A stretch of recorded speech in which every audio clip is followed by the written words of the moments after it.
Om Swastiastu. Assalamualaikum warahmatullahi wabarakatuh. Salam sejahtera buat kita semua. Shalom, Namo Buddhaya, Rahayu. Salam Bali bersatu.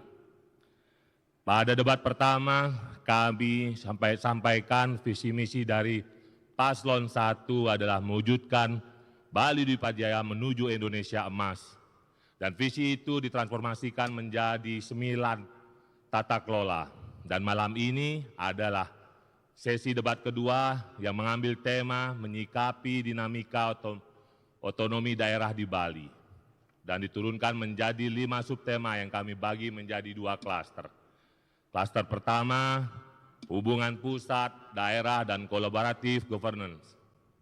Pembangunan nasional akan berjalan produktif jika pelaksanaan otonomi daerah, desentralisasi, dekonsentrasi berjalan secara efektif. Hubungan yang tidak harmonis antara pusat dan dengan daerah akan menyulitkan pembangunan. Satu jalur adalah langkah taktis yang bermanfaat strategis bagi Bali di tengah kondisi fiskal yang sedang tidak sehat. Di mana tahun 2002 lalu pernah mengalami defisit sebesar 1,9 triliun. Selain juga terikat pembayaran cicilan utang pen sekitar 245 miliar per tahun. Bahkan untuk menutupi defisit, Pemprov Bali mengusulkan di RAPBD tahun 2024 meminjam kembali utang sebesar 842 miliar lebih.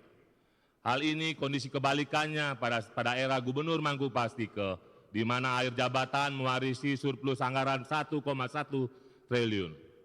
Tidak hanya itu, langkah kolaboratif governance perlu juga dijaga sebagai bentuk partisipasi di luar pemerintahan bisa berperan aktif.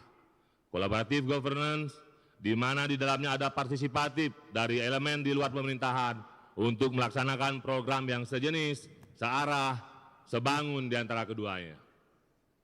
Klaster 2, pajak dan retribusi daerah, inovasi daerah menggali sumber padi, serta pembangunan sumber daya manusia. Terkait dengan urusan pajak dan retribusi, sangat tergantung dengan batas kewenangan yang dimiliki oleh provinsi, dan itu sudah diatur secara teknis. Sementara inovasi daerah memiliki banyak potensi, antara lain mengintensifkan pemanfaatan aset tanah Pemprov khususnya di daerah pariwisata, baik untuk bentuk sewa maupun kerjasama untuk meningkatkan PAD sekaligus membuka lapangan pekerjaan. Program aplikasi terintegrasi yang sudah kami sampaikan di debat pertama, kami bisa mengintensifkan pendapatan dari retribusi wisatawan, mengetahui secara presisi PAR dari wisatawan, pembuatan park and ride di mana tempat wisata baik di atas tanah Pemprov Bali, tanah negara, dan tanah masyarakat pemilik lahan. Badan khusus pengelolaan sampah yang menjadi badan yang produktif dalam menuntaskan sampah menjadi komoditi dan sampah menjadi sumber penghasilan PAD. Pemanfaatan jarak 12 mil laut yang menjadi kewenangan Pemprov untuk pengembangan perikanan yang bisa bermanfaat untuk nelayan dan PAD. Sementara di sektor pembangunan SDM adalah sektor yang paling kami perhatikan. Manusia Bali memiliki lokal genius yang bagus dan itu modal dasar untuk kemajuan kita ke depannya. Saat ini harus jujur, kondisi terkait peningkatan SDM di Bali tidak mendapatkan penanganan sangat serius. Banyak sisi kelam di mana SDM di Bali tidak dalam kondisi baik-baik saja. Faktanya, angka bunuh diri yang tertinggi di Indonesia. Sampai terpuruknya ranking SMK yang hanya mampu bertengger di atas 350 besar terbaik di Indonesia. Versi LTMPT, Kementerian Pendidikan dan Kebudayaan tahun 2022. Singkatnya, untuk SDM, maka Mulia Pas berusaha memadukan pendidikan dan pelatihan sehingga menjadi SDM yang cerdas, terampil, berbudaya. Beberapa program antara lain SMA, SMKN negeri gratis, dan subsidi untuk sekolah swasta. Sekolah Bali Mandara yang dikembangkan bahkan ditambah secara terukur. Beasiswa Bali Dwi Pajaya untuk lulusan SMK yang melanjutkan kuliah, termasuk beasiswa khusus untuk disiplin ilmu seperti airport, pelabuhan, MRT, LRT, dan juga kekhususan lainnya. Sehingga saat usai pembangunan bandara Bali Utara dan lainnya, mereka sudah siap mengisi tempat strategis karena mereka sudah memiliki kecakapan dan keahlian di bidangnya. Pembangunan EduTech sebagai tempat pendidikan dan pelatihan AI dan IT secara gratis. Menyiapkan berbagai program yang bisa meningkatkan indeks kebahagiaan manusia dan tidak semata-mata mengejar indeks pembangunan manusia untuk anak, remaja maupun lansia. Melakukan pelatihan entrepreneur sehingga melahirkan 1000 startup dari generasi muda. Perubahan untuk Bali yang lebih baik akan terjadi bila kita bersatu.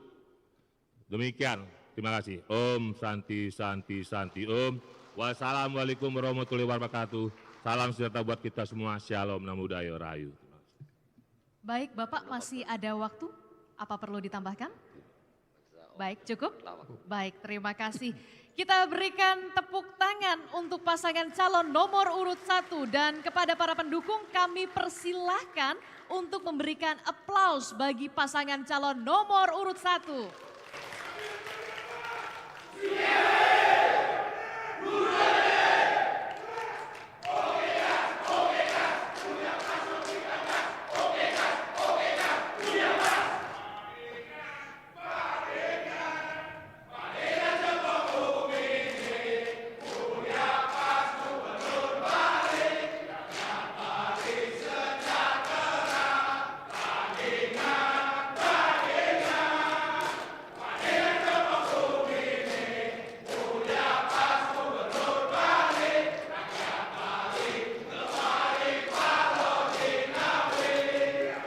Cukup.